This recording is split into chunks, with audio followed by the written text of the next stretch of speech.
بسم الله الرحمن الرحيم. الحمد لله والصلاة والسلام على رسول الله وآله وصحبه ومواله ولا حول ولا قوة إلا بالله وبعد.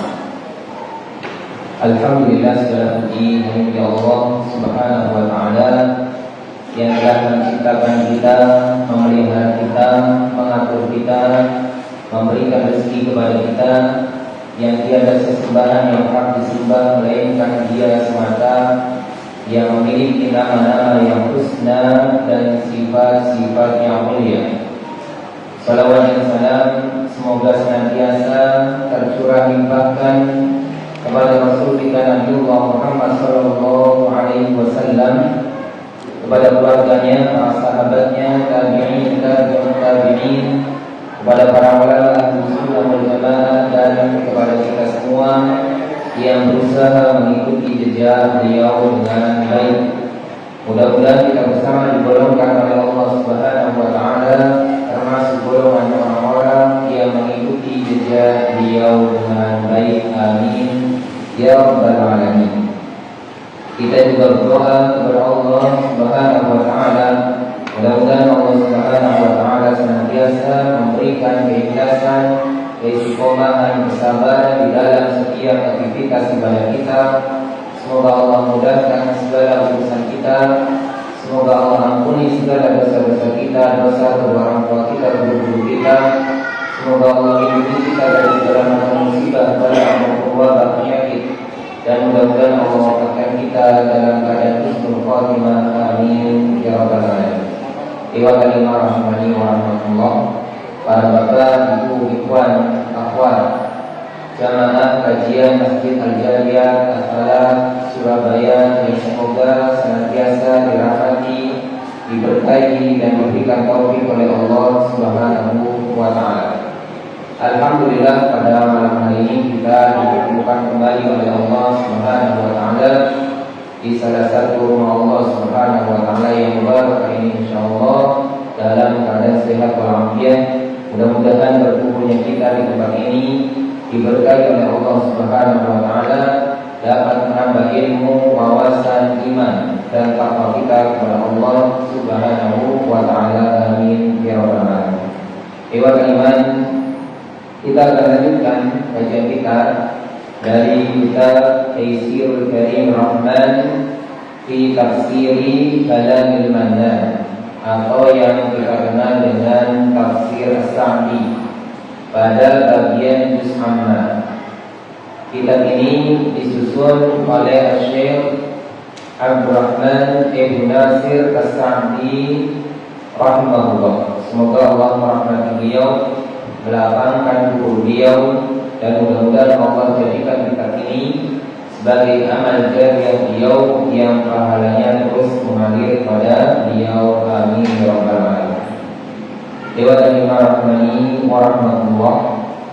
Pembahasan kita masih dalam pembahasan tafsir dari surah At-Takwir,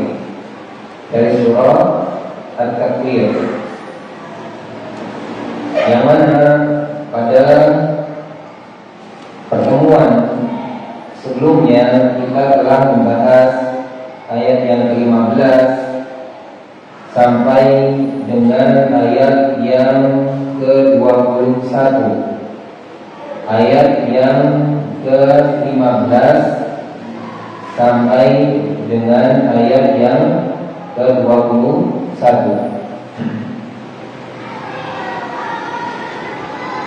Dewan Kalimah Rahmani wa rahmatullah. Pada ayat yang ke-15 sampai dengan ayat yang ke-18 berisi sumpah-sumpah. Fala uqsimu bil khunnas, maka sungguh aku bersumpah dengan bintang-bintang khunnas, bintang-bintang yang bersembunyi. Al-jawaril khunnas, yang terbit dan terbenam. wal laili idza as'as, dan demi malam yang apabila hampir habis, ya, hampir meninggalkan malam tersebut. Wasubhi idza tanaffas, dan demi subuh apabila dia menyingsing atau terang. Kemudian juga kita telah membahas ayat yang ke-19, innahu laqaulu rasulin karim. Sesungguhnya Al-Qur'an itu benar-benar firman yang dibawa oleh utusan yang mulia, yaitu malaikat Jibril alaihissalam. Di quwwatin 'inda dzil 'arsy makin, yang mana malaikat Jibril itu memiliki kekuatan dan punya kedudukan di sisi Allah, pemilik arsy. Muta'in kama amin, dia malaikat Jibril tersebut ditaati di sana, yaitu di malakul a'la, di alam malaikat. Lagi amin, lagi amanah. Itu sampai di situ pembahasannya. Jadi disifati tentang malaikat Jibril. Malaikat Jibril itu punya beberapa sifat yang disebutkan, ya, yaitu karim, rasulin karim, ya, mulia. Malaikat Jibril itu mulia. Kemudian dikuat, punya kekuatan, ya, malaikat yang diberikan kekuatan oleh Allah Subhanahu wa taala. Dan juga sifatnya makin, punya kedudukan di sisi Allah. Kemudian juga kotor, ditaati di kalangan para malaikat. Nah, diberi hak oleh Allah untuk ditaati oleh para malaikat yang lain. Kemudian amin, amanah. Ya. Dan kita ketahui Al-Quran yang mulia ini dibawa oleh malaikat Jibril tersebut, yang punya sederetan sifat yang mulia tadi yang disebutkan. Kemudian, ya, di ayat yang ke-22 Allah Subhanahu wa taala akan menjelaskan tentang sifat Rasul yang basyari, ya, Rasul yang manusia. Jibril adalah Rasul yang malaki, utusan dari kalangan malaikat. Kemudian Allah akan sebutkan Rasul yang basyari, utusan yang manusia. Seperti apa, ya, sifat Nabi Muhammad sallallahu alaihi wasallam di antaranya. Tafadhal dibaca tafsir dari ayat yang ke-22 dan seterusnya. Assalamualaikum warahmatullahi wabarakatuh. Wa ma sahibukum wa huwa Muhammad sallallahu alaihi wasallam bimajnun kama yaqulu a'da'u al-mukadzibuna bi risalatihi al-muttakaluna alaihi bil aqwali allati yuriduna an yu'u biha ma ja'a bihi ma sya'u wa qadaru alaihi bal huwa akmal nasi aqlan wa jazalahum ra'yan wa asdaqahum lahja wa laqad ra'ahu bil ufuqil mubin, ay ra'a Muhammad sallallahu alaihi wasallam Jibril alaihi salam bil ufuqil mubin alladhi huwa a'la ma yaluhu lil basari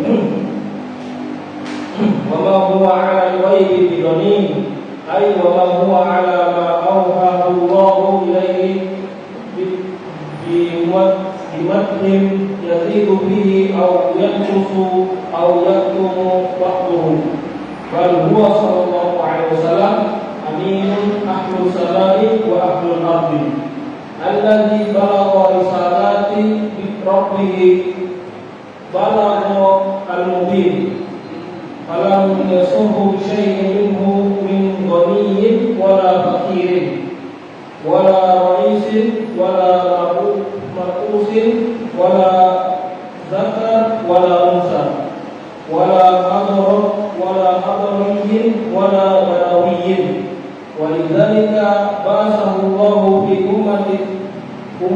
dunya jahilah juhala falam yamutu sallallahu alaihi wasallam hatta kamu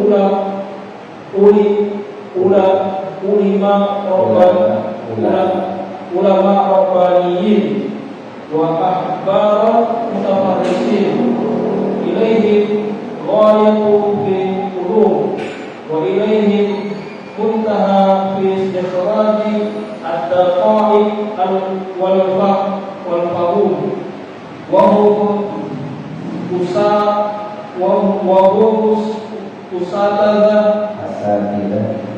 asatidah wa ghairihim qasaruhu an yakunu min talabizihim. Baik, barakallahu fikum. Pada ayat yang ke-22, walamma dzakara qawla rasulil malaki alladzi jaa bil Qur'an, dan tatkala Allah telah menyebutkan tentang keutamaan ar-rasul al-malaki, utusan dari kalangan malaikat, yaitu malaikat Jibril yang membawa Al-Quran. Dzakara qawla rasulil bashari, kemudian Allah sebutkan juga keutamaan ar-rasul al-bashari, utusan dari kalangan manusia, yaitu Nabi Muhammad sallallahu alaihi wasallam, alladzi nazala alaihi al-Qur'an, yang mana Al-Qur'an diturunkan kepadanya. Jadi Allah itu turunkan Al-Quran itu lewat ar-rasul al-malaki, ya, utusan dari kalangan malaikat yaitu Jibril, kemudian diturunkan kepada ar-rasul al-bashari, utusan manusia, yaitu Nabi Muhammad sallallahu alaihi wasallam. Wa ja'a ilaihin nas, kemudian karena Nabi Muhammad sallallahu alaihi wasallam ini sebagai utusan Allah, maka Nabi Muhammad da'a ilaihin nas, mengajak manusia untuk kembali kepada Al-Quran, untuk ikut, untuk mengikuti Al-Quran tersebut. Faqal, maka Allah berfirman mensifati Nabi Muhammad sallallahu alaihi wasallam, wa ma sahibukum bimajnun, sahabat kalian ini, wa huwa Muhammadun, yaitu Nabi Muhammad, ya, bimajnun, bukan orang yang gila. Ikhwatul iman rahimani wa rahmatullah, di sini disebutkan wa ma sahibukum bimajnun, sahabat kalian bukanlah orang yang gila. Allah Subhanahu wa taala membahasakan Nabi Muhammad dengan sahib. Karena apa? Karena orang-orang musyrik Quraisy, orang-orang kafir musyrik Quraisy sangat kenal sekali dengan Nabi Muhammad SAW, sangat mengenali sekali akan Nabi Muhammad SAW. Dijadikan sahabat, dijadikan teman, bahkan dijadikan orang kepercayaan. Nabi Muhammad SAW sebelum diutus sebagai Nabi dan Rasul sudah dijuluki Al-Amin, As-Sadiqul Amin, ya, teman setia yang amanah, orang yang jujur lagi amanah.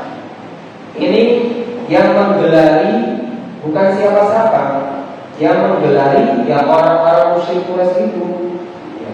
Sehingga mereka sangat kenal sekali kepada Nabi Muhammad SAW, dan mereka tahu betul Nabi Muhammad itu adalah orang yang baik, bukan orang yang gila, ya, bukan orang yang gila sebagaimana yang dituduhkan atau yaitu olok-olokkan oleh orang kafir musyrik Quraisy setelah Nabi Muhammad SAW, yaitu diutus sebagai Nabi dan Rasul.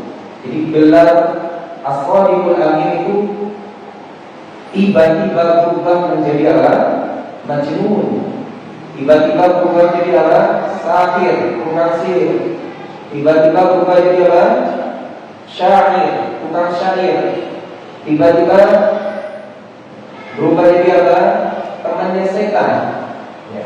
Jadi salah satu ungkapan mereka, Muhammad itu berteman dengan setan.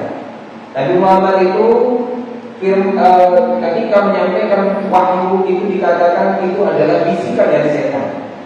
Ya, makanya nanti di akhir ayat juga dijelaskan bahwa huwa biqauli syaitonir rajim. Ya, Al-Quran itu bukan ucapannya setan yang terkutuk, karena sebagian mereka mengira bahwasanya Nabi Muhammad itu dapat bisikan dari setan sehingga bisa membaca Al-Quran tersebut. Ya, Nabi Muhammad dikatakan sebagai dukun dan seterusnya. Ya, gelar-gelar jelek seperti ini, gelar-gelar kotor seperti ini, kapan? Setelah Nabi Muhammad SAW diutus sebagai Nabi dan Rasul.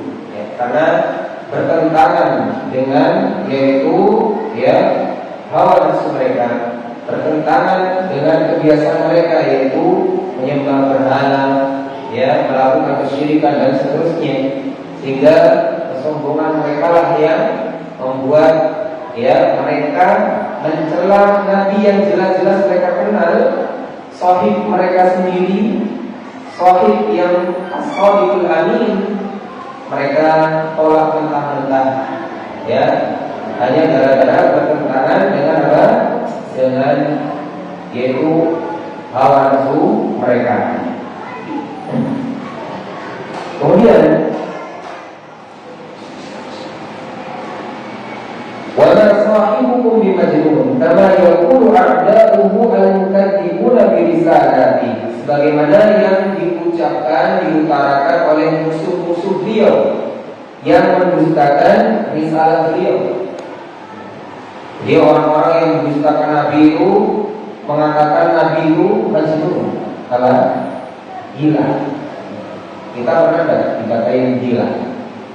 Belum pernah, ya. Jadi kalau kita belum pernah dikatain gila, jangan baper, ya. Karena nanti kita itu ya mendapatkan tujuan yang lebih berat dari kita semua ini, dikatakan gila. Bayangkan, ya, siapa yang ingin dikatain gila? Siapa? Tidak ada kan? Orang dikatain gila itu pasti marah. Nabi tidak marah. Ya. Nabi Muhammad SAW dikatain majnun tidak marah. Al-mutaqawwiluna alaihi minal aqwal, yang selalu yang menebar kata-kata dusta oleh orang-orang yang menebarnya itu. Allati yuriduna an yutfi'u biha ma ja'a bih, yang mana mereka menginginkan untuk mematikan, ya, mematikan cahaya Allah, mematikan Al-Quran, mematikan dakwah Islam ini, ya, mematikan apa yang dibawa oleh Nabi SAW. Ya. Biasanya orang itu kalau tidak bisa mencela dakwahnya, yang dicela adalah orangnya, membunuh karakter si pembawanya. Karena Al-Quran mereka tidak bisa membantahnya. Al-Quran kalamullah, sehingga untuk menghalangi manusia untuk memadamkan agama ini, yang dihancurkan karakternya siapa? Si pembawanya, siapa? Nabi Muhammad SAW. Sampai majnun, supaya orang itu tidak percaya dengan Al-Quran. Jangan percaya dengan Al-Quran, itu yang bawa orang majnun. Hanya orang mikir, yang bawa orang majnun, masa kita percaya? Tapi yakinlah bahwasannya, ya, makar, ya, manusia itu tidak ada apa-apanya, karena nanti berhadapan dengan makar Allah. Dikatai, ya, majnun, orang yang cerdas, ya, dan langsung percaya, akan harus cek dulu, ya, benar tidak majnun? Seorang seperti Nabi Muhammad majnun.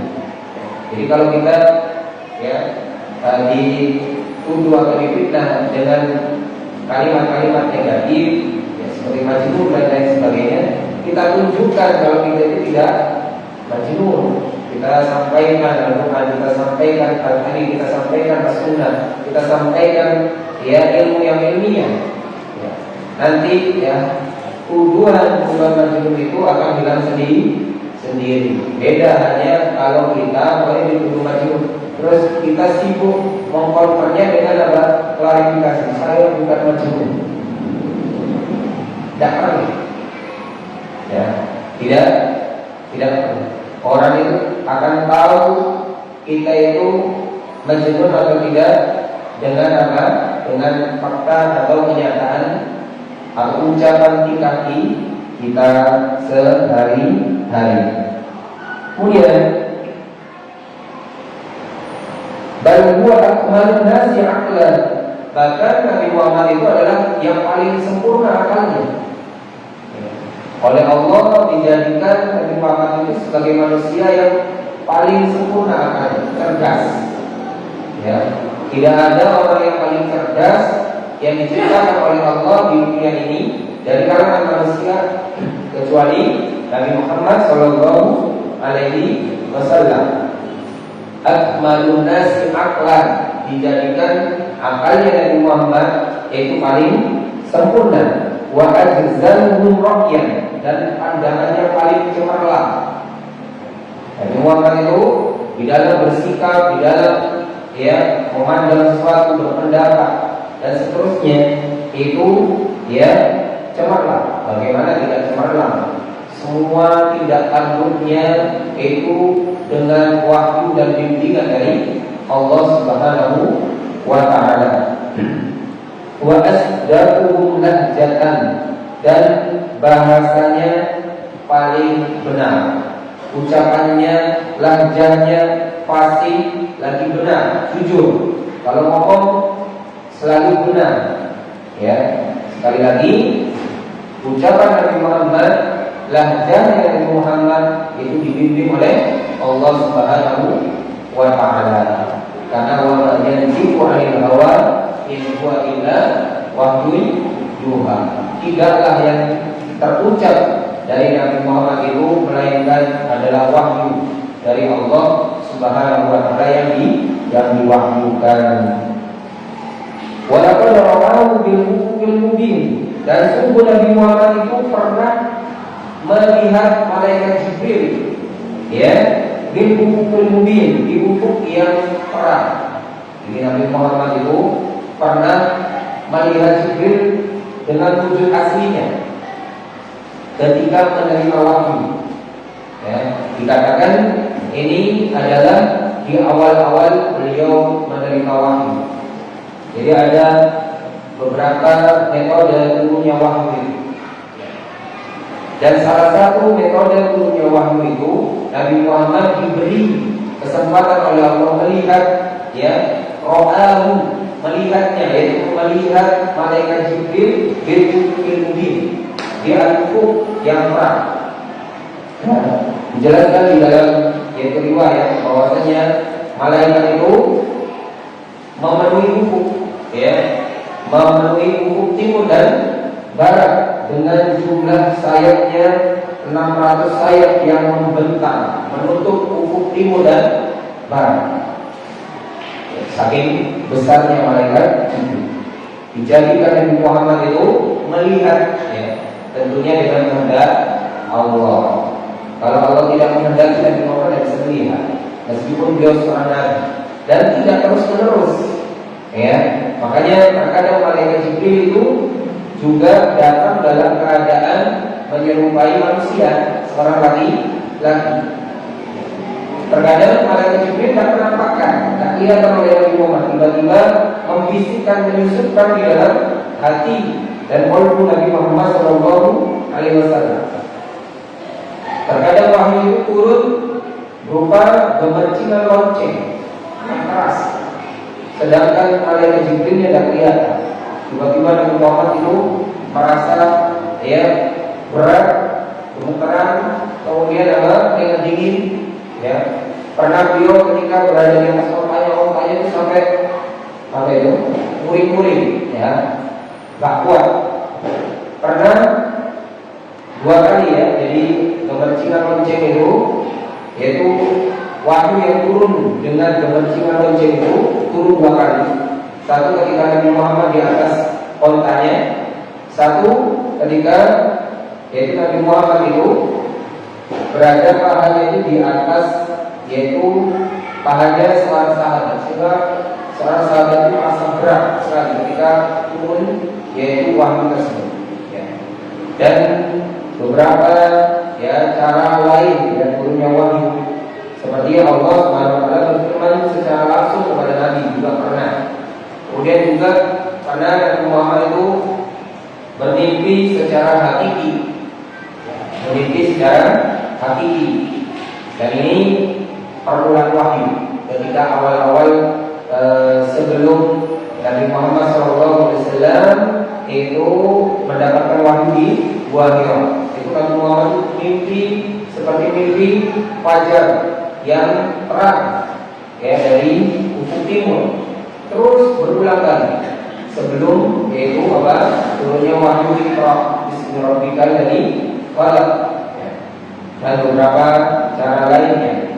Di antara cara-cara tersebut, cara-cara turunnya wahyu tersebut, yaitu Nabi Muhammad melihat malaikat Jibril di al-ufuq al-mubin, al-ufuq al-mubin. Ayyuha Muhammadun Jibril alaihissalam. Maksudnya Nabi Muhammad SAW melihat Jibril. Disetrol. Ayyuha Muhammadun sallallahu alaihi wasallam Jibril alaihissalam. Maksudnya Nabi Muhammad melihat Jibril alaihissalam di ufuqil mubin, di al-ufuq al-mubin, alladhi huwa a'la ma yaruqu lil basar. Yang mana al-ufuq itu adalah apa yang tidak dapat dijangkau oleh mata kita biasa, mata manusia biasanya. Tapi Nabi Muhammad dijadikan bisa melihatnya. Dewan al-iman rahimani wa rahimakumullah. Kemudian di antara sifat Nabi Muhammad SAW, wa ma huwa 'alal ghaibi bidhanin. Dan Nabi Muhammad itu bukanlah orang yang bakhil di dalam menerangkan perkara yang gaib. Nabi Muhammad itu tidak pernah pelit di dalam menjelaskan, menerangkan perkara yang gaib. Aywa ma huwa 'ala ma tawhahu Allahu ilaihi bimuqtahinin yazidu fihi aw yanqusu aw yakunu ba'dahu. Maksudnya dia Nabi Muhammad SAW itu tidak pernah muqtahin, tidak pernah yaitu menyembunyikan, tidak pernah keliru, tidak pernah salah, tidak pernah yazidu fihi, tidak pernah nambah, au yanqusu, tidak pernah ngurangi, au yakunu ba'dahu, tidak pernah menyembunyikan, menyembunyikan syariat Allah, tidak pernah. Apa yang di dalam Al-Quran itu disampaikan semua. Apa yang menjadi syariat Islam ini disampaikan semua. Apa yang menjadi ajaran Islam ini disampaikan semua. Tidak ada yang disembunyikan satu pun, sedikit pun. Jadi ajaran Islam ini sudah sangat lengkap, karena tidak ada yang ditambahi oleh Nabi, tidak ada yang dikurangi oleh Nabi, tidak ada yang disembunyikan oleh Nabi. Bayangkan Nabi Muhammad saja tidak berani yazid, tidak pernah berani menambah, tidak pernah berani yangkus, mengurangi, tidak pernah berani yaktum, menyembunyikan. Dan sekarang terus ada umatnya Nabi Muhammad berusaha yang yazid, nambah-nambahi, atau yangkus, kurang, atau yaktum, menyembunyikan. Ada syariat yang disembunyikan karena tidak cocok, katanya tidak relevan dengan dengan masa kita sekarang, katanya. Ini lancang. Nabi Muhammad saja Nabi kita tidak berani nambah-nambah, tidak berani kurang-kurang, tidak berani menyembunyikan. Lalu kita mengaku sebagai umatnya, maka kita harusnya seperti dia, menyampaikan apa adanya. Syariat ini, karena yang ada ini, syariat yang ada ini, ajaran Islam yang ada ini sudah sangat cukup. Kalau kita amalkan semua, mungkin kita tidak mampu. Kalau kita amalkan semua ya, mungkin kita tidak mampu ngapain, masih tambahin lagi. Kemudian bal huwa sallallahu alaihi wasallam aminu ahli samai wa ahli al-ardi. Bahkan Nabi Muhammad sallallahu alaihi wasallam itu amin, orang yang amanah ya, di kalangan ahli sama, terkenal di ahli sama wa ahli al-ardi dan ahlul ardi. Ya, penduduk langit mengakui tentang amalannya Nabi Muhammad sallallahu alaihi wasallam. Ahlul ardi, penduduk bumi juga mengakui. Jadi Nabi Muhammad itu ya diakui bukan hanya oleh penduduk bumi saja, bahkan diakui oleh ahlus sama, ya penduduk langit, yaitu para malaikat, jin, semua makhluk Allah itu mengakui tentang aminnya Nabi Muhammad sallallahu alaihi wasallam. Alladzi balagha risalati rabbih al-balaghal mubin, yang mana beliau menyampaikan risalah Rabbnya dengan al-balaghal mubin, dengan penyampaian yang jelas, disampaikan sejelas-jelasnya, tidak ada yang disembunyikan, semuanya disampaikan secara terang oleh Nabi sallallahu alaihi wasallam, dari perkara yang paling besar sampai yang paling kecil. Falam yashukha bi syai'in minhu, beliau tidak pernah bakhil sedikit pun dari menyampaikan ajaran Islam. Walam yashukha, tidak pernah bakhil, ya, tidak pernah pelit, ya, tidak pernah pelit di dalam hal ini. Ditanya sesuatu yang merupakan ajaran Islam disampaikan oleh Nabi. Ya, makanya Nabi Muhammad itu adalah orang yang dermawan. Itu bukan hanya dermawan harta saja, tapi juga dermawan ilmu.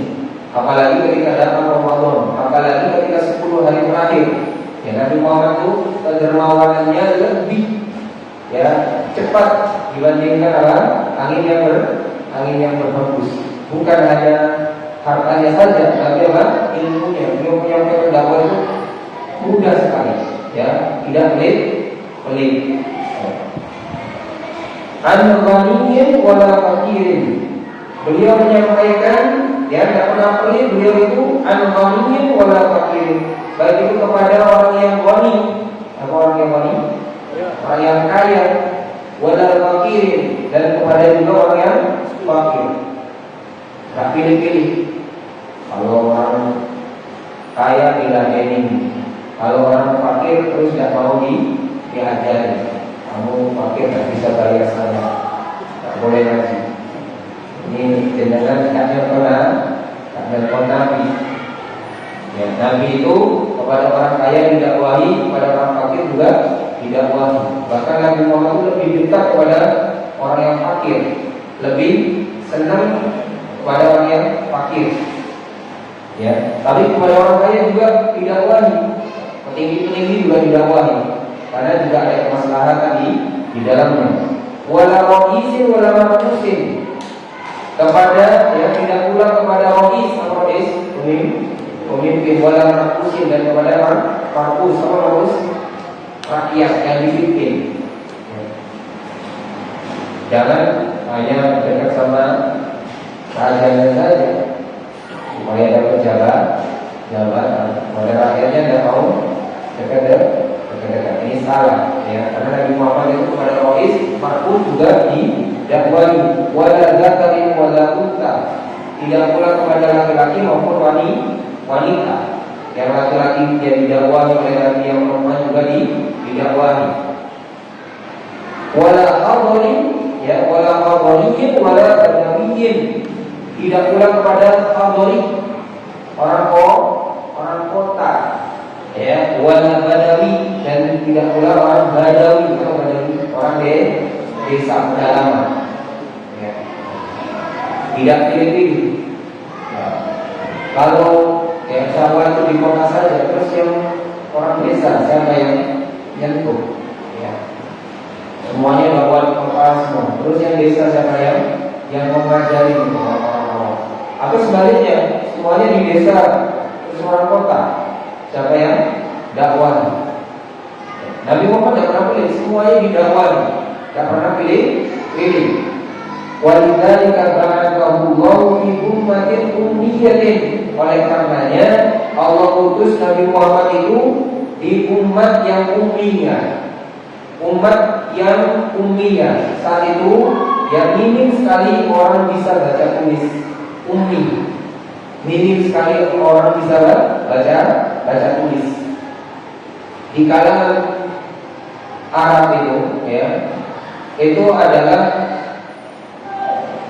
kalangan yang tertinggal peradabannya. Menulis, membaca itu bukan menjadi yaitu keahlian. Yang saat itu ya Romawi, Persia itu sudah besar negaranya. Tapi kenapa Nabi Muhammad malah diutus di negeri Arab? Yang saat itu adalah orang-orang yang ummi. Orang-orang yang ummi. Bahkan Nabi Muhammad sendiri juga ummi. Tidak bisa baca tulis karena ada hikmah. Di antara hikmahnya adalah kalau Nabi Muhammad berhasil mendakwahi orang yang ummi tersebut dan keterbelakangan tersebut, berhasil, apalagi yang di atasnya lebih mudah. Di kalangan Arab itu saat itu memang jahiliyah itu benar-benar jahiliyah. Dari mulai kesyirikannya, hampir semua perkara itu ada. Mabuk-mabukan yang perjudiannya, ribanya, sangat parah.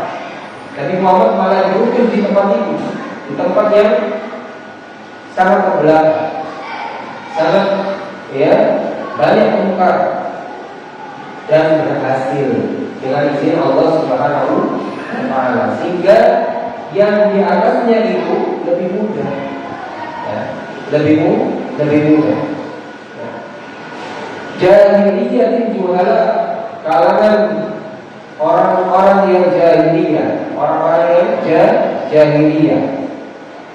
Falam yamut sallallahu alaihi wasallam, hanya lebih hebat lagi ya, tentunya kehebatan ini dari Allah ya.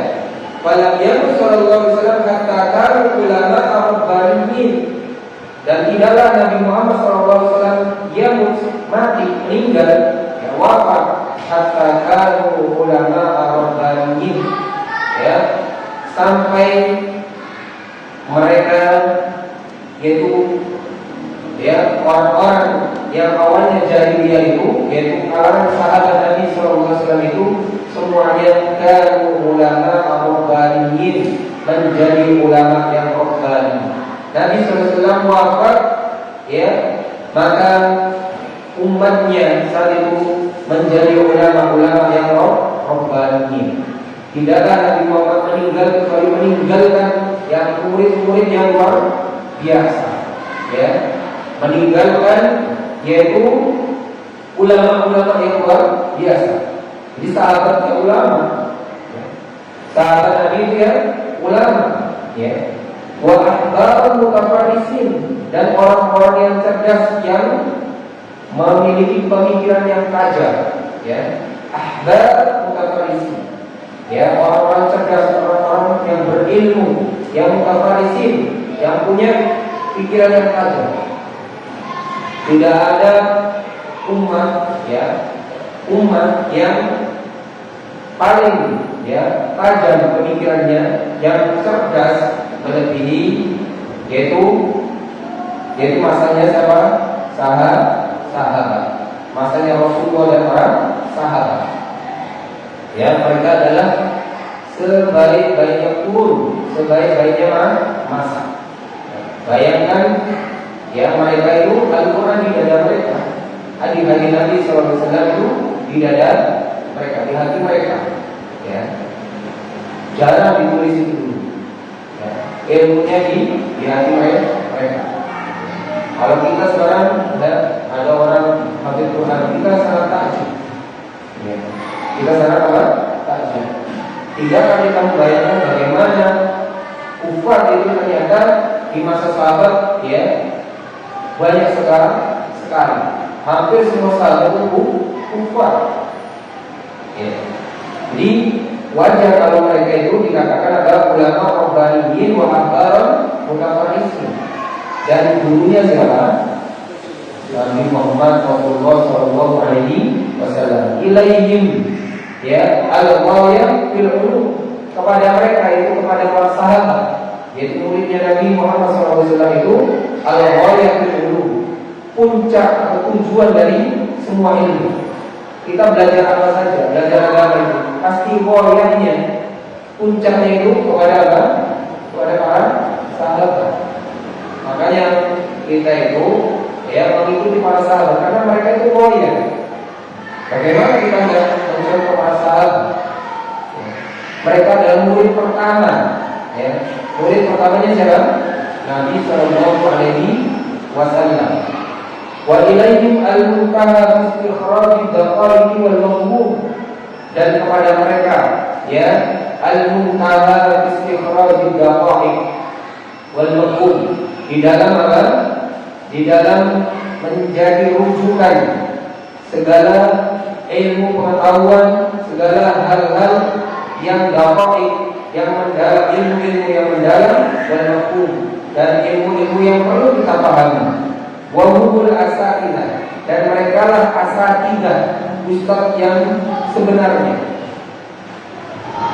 Kita ustaz tulang. Maka ketahuilah, ustaz yang benar-benar ustaz itu adalah siapa? Para sahabat, ya. Wa ghayruhum qasarahu an yakuna min kalamihim, dan yang dibawa mereka tabi'in, apalagi sampai belakang ini adalah termasuk kalamnya mereka, kalamihim, ya, termasuk murid-murid mereka. Jadi secara otomatis, ya, kita ini semua sebenarnya adalah kalamnya para sahabat, yaitu murid-muridnya para sahabat. Baik, barakallahu fikum. Ini sebagian dulu yang bisa disampaikan. Baik, jika ada yang ditanyakan bisa ditanyakan setelah ada. Barakallahu fikum. Silakan ditanyakan. Belum ditutup penjelasannya.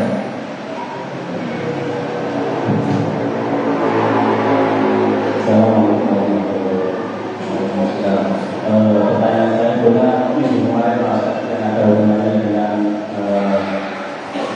kekuatan dari malaikat itu karena semua. Kalau saya menerangkan salah satu kekuatan malaikat itu yang sangat besar adalah azab dari kaum Sodom atau kaum yang hidup.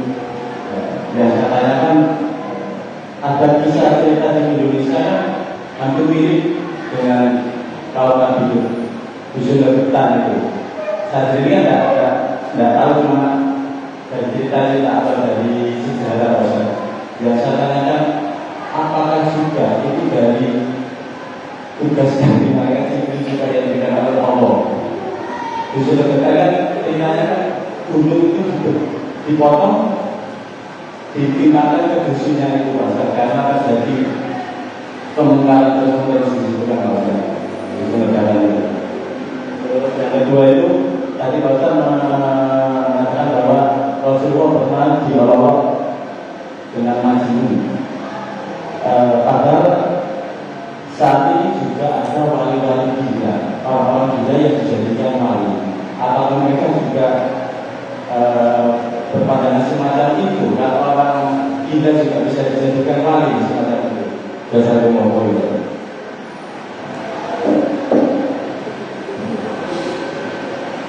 Assalamualaikum.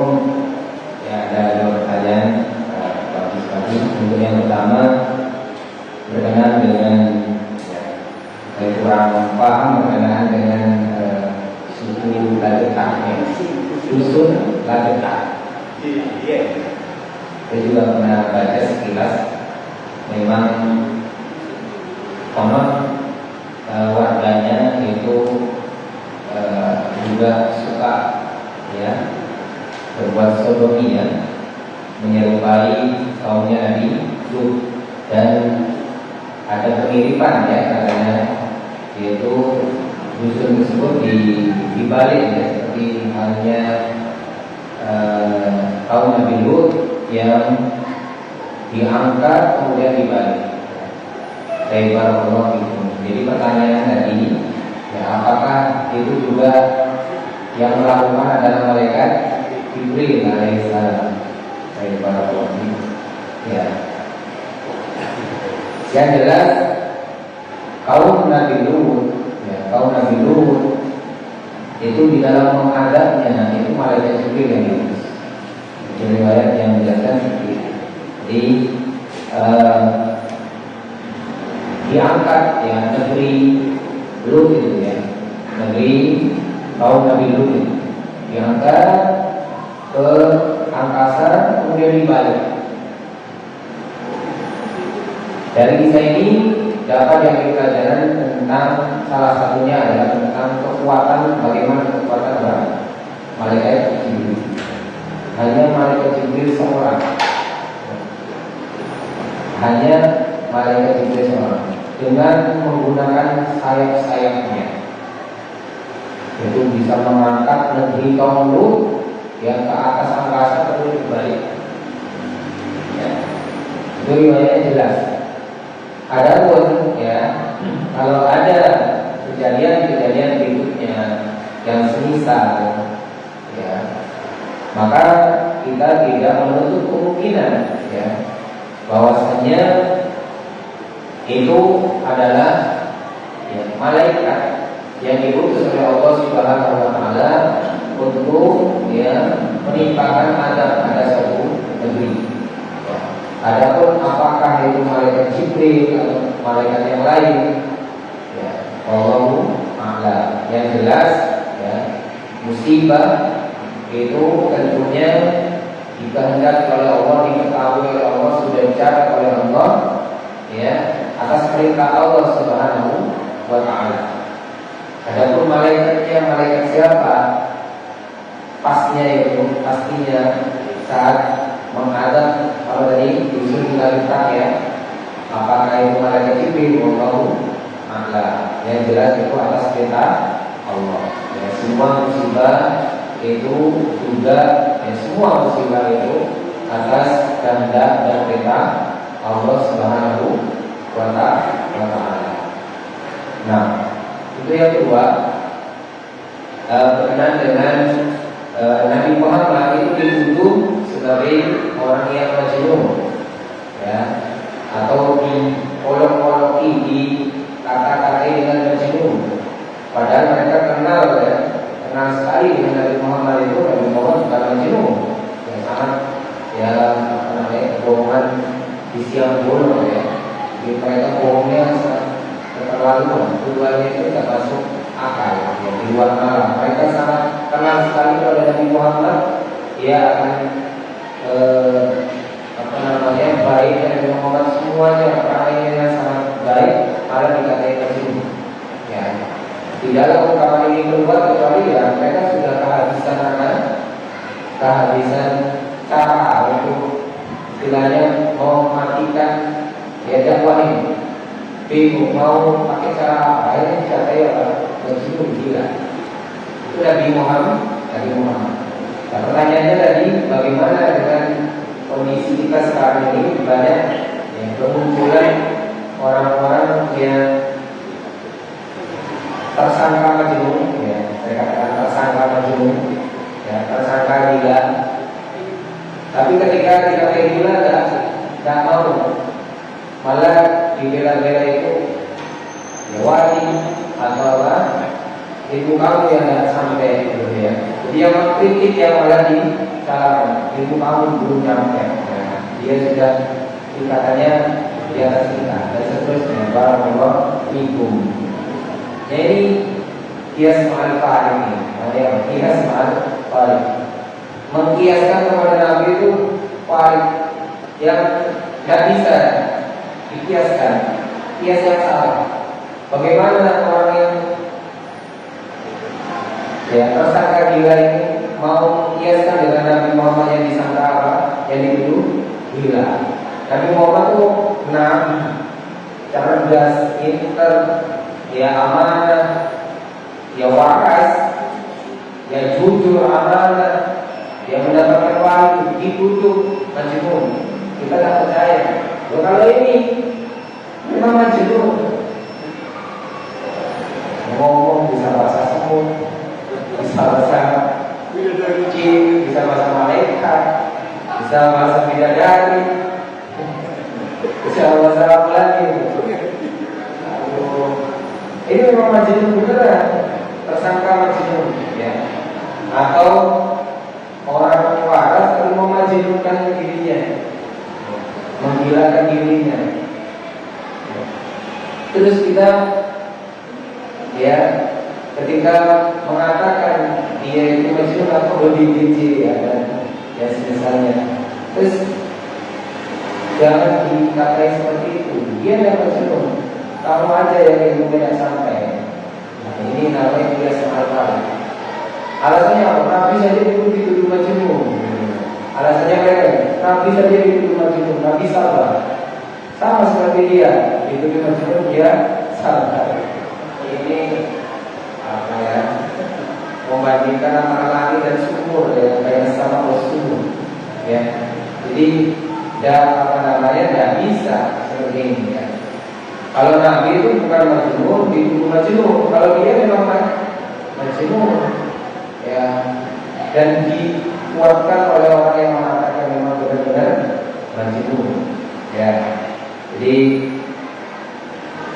kalau ada orang yang berpegang teguh dengan agama ini benar lurus, ya, waras, menegakkan sunnah, dituduh majnun, baru kita dia katakan dia itu tujuan salah. Tapi kalau memang ada orang ngaku-ngaku wali, majnun, bahwa ya jaga, yang nggak pakai baju, ya, terus ya tingkah seperti orang gila, terus kita katakan wali, ini sebenarnya ya kaum muslimin saat ini sedang tidak baik-baik saja. Jadi sebenarnya ya bukan salahnya tadi orang yang wali itu saja, tapi memang yang angkat dia sebagai walinya itu juga perlu diobati. Ya, hari ini semakin bangga dan semakin senang dia, karena ada pengikutnya. Karena ada pengikutnya, ya pengikutnya yang percaya saja. Baik, ada lagi?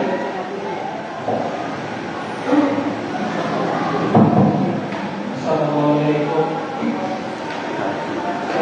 Tadi sebutkan bahwasanya Nabi tidak membedakan antara orang yang kaya dan orang yang miskin, dan bahkan pengikut para nabi ketika Heraklius menginterogasi Abu Sufyan mengatakan pengikutnya orang miskin, orang bodoh, orang budak.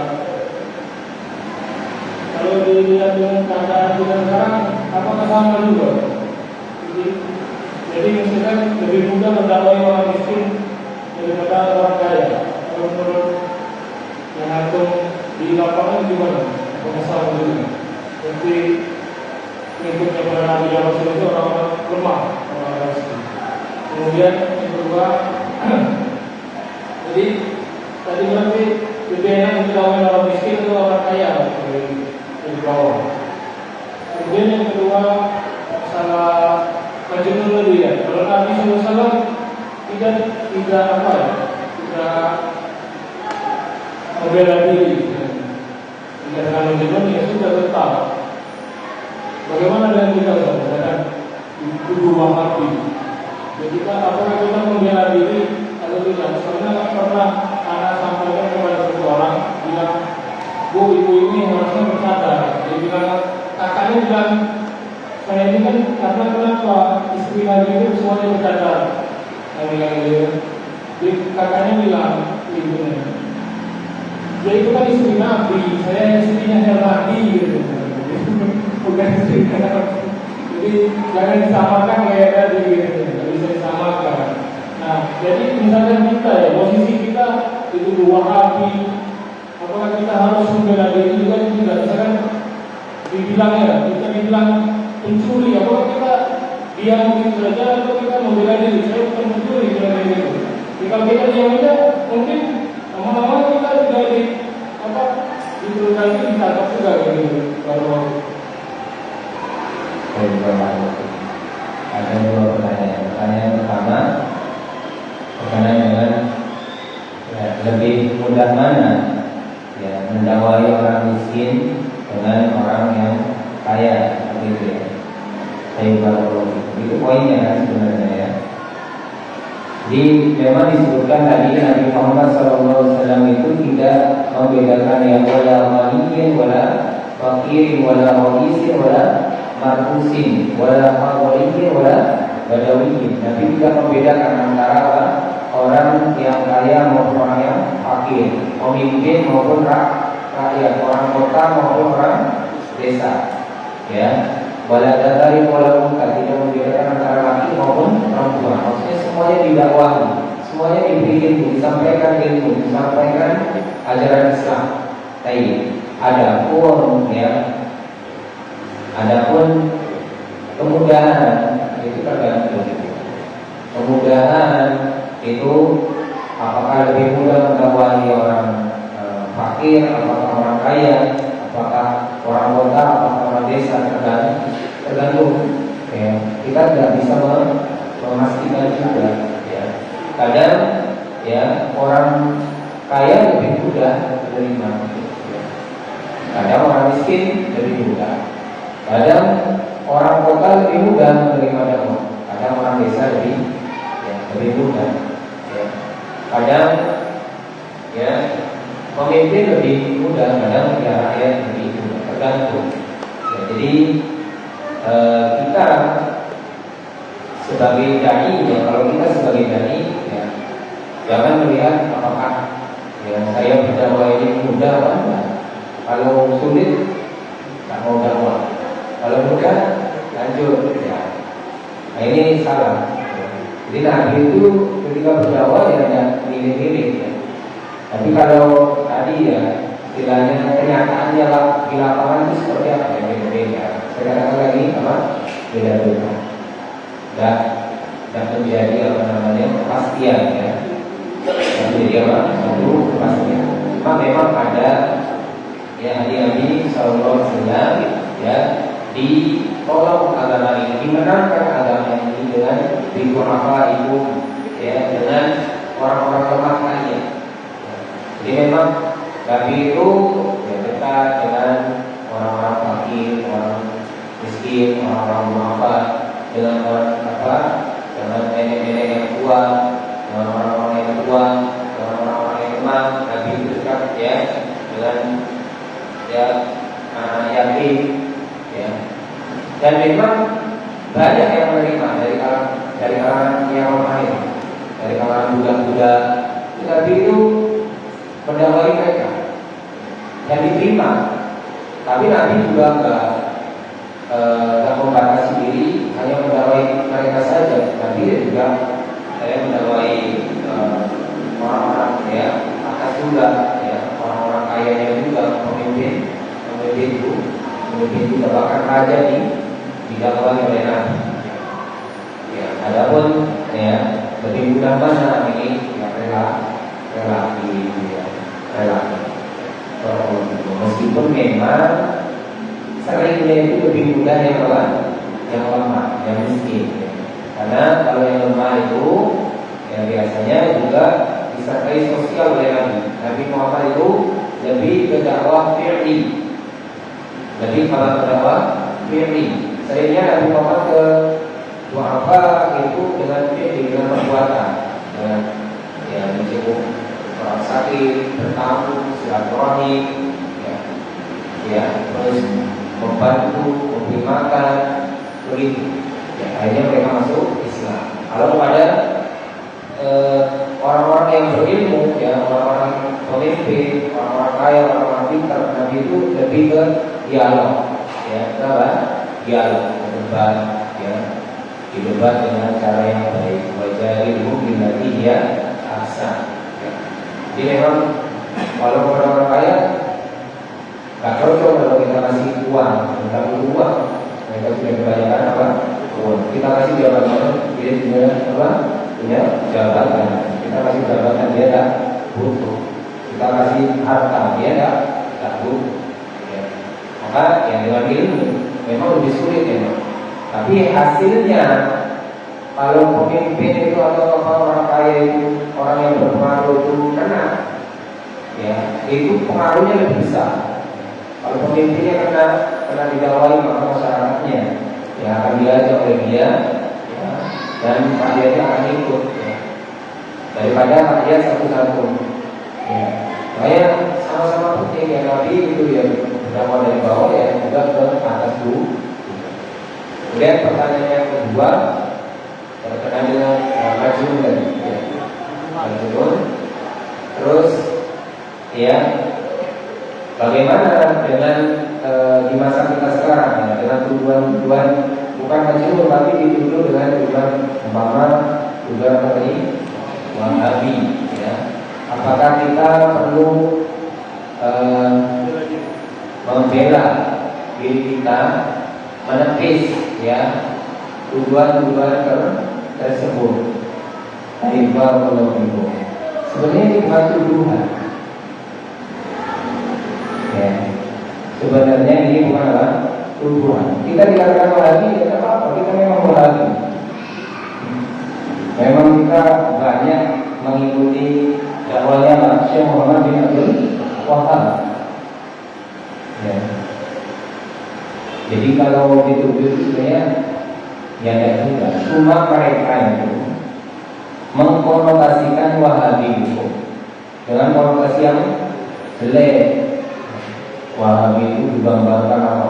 Suka mengkafirkan orang, suka membid'ahkan orang, suka nyala-nyalain orang, suka lagi terus macam-macam, suka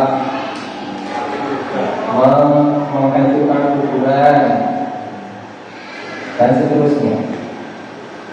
Makanya ada ya ungkapan yang indah dari para ulama ya, mutawakkil. Hingga kata bi'umah pada mukawah hibah fakirru bi'anni wahab. Kalau seandainya pengikut Nabi Muhammad yang benar-benar mengikuti Nabi Muhammad itu dikatakan Wahabi, maka saksikanlah, ya, persaksikanlah saya ini memang benar-benar Wahabi. Kan apa? Jadi kalau memang orang yang mengikuti sunnah itu dikatakan Wahabi, ya tidak apa-apa, ya saya Wahabi. Kalau orang yang rajin sholat 5 waktu berjamaah di masjid itu dikatakan Wahabi, tidak apa-apa, ya saya memang Wahabi. Kalau orang yang betul melakukan sunnah Nabi, yang melaksanakan sunnah Nabi, mengamalkan sunnah Nabi, dan menjauhi bid'ah, benar-benar betul, ya, menegakkan tauhid, dikatakan apa? Wahabi, ya tidak apa-apa. Kita memang Wahabi. Bisa dipahami ya. Jadi hal seperti itu juga pernah dulu menjadi contoh kepada Imam Syafi'i. Imam Syafi'i itu membela Ahlul Baitnya Nabi, ya, Ahlul Baitnya Nabi. Beliau membela Ahlul Baitnya. Saat itu ada fitnah Ahlul Baitnya Nabi itu dipersekusi, ya. Kemudian dibela oleh Imam Syafi'i. Maka kata Imam Syafi'i, kalau seandainya yang memuliakan Ahlul Baitnya Nabi itu dikatakan Rafidi, ya, atau Syi'i, maka saksikanlah saya ini ya Rafidi atau Syiah, ya. Karena apa? Center saat itu orang mencela Ahlul Baitnya Nabi. Dan yang jelas adalah Imam Syafi'i bukan Syiah. Cuma kok dia